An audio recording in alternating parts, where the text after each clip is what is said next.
Ọlọ́run náà yẹ lẹ́wọ̀n. African tó wọ̀ yóò wọ̀ náà yẹ lẹ́wọ̀n wọ́n náà. Omi ṣòro bọ́ síbí. Ṣé mo ti fún ẹni ọ̀dá sí ti gbogbo lọ́mọ ajé àwọn èèyàn?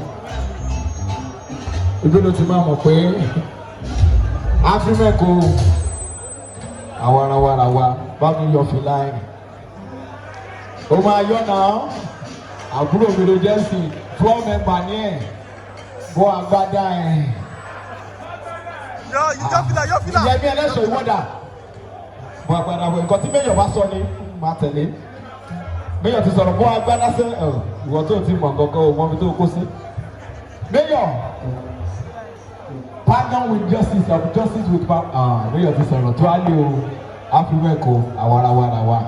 À ń tẹ̀síwájú nígbà tí mo máa fi àkókò yìí pé Sharafa for the next 10 minutes láti jẹ́ kí gbogbo ẹ̀ kó wà bí ó ṣe máa wà. Àwọn èèyàn pàtàkì ṣì wà nínú bíbá tí mo gbọ́dọ̀ kí àmọ́ wọn tí ì fún mi ní orúkọ wọn. And to all the medias in the building and to all bouncers ushers mo ní òkè yìí lẹ́ẹ̀kan sí.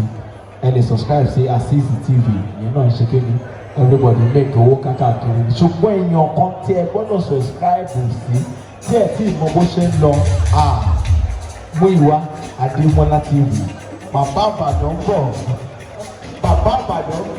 bẹ́ẹ̀ tí ń wo bàbá Ìbàdàn ló máa wá lágbára sí i lórí StarTime. Tẹ̀ bá wò yìí tán ẹ máa bọ̀ ní Ìjẹ̀bú official TV. Everybody bẹ́ẹ̀ náà tẹ̀ bá kọ́ máa wọ ẹni sí fún ọ. I present to you Sharafa 10 minutes. God bless you. Sharafa.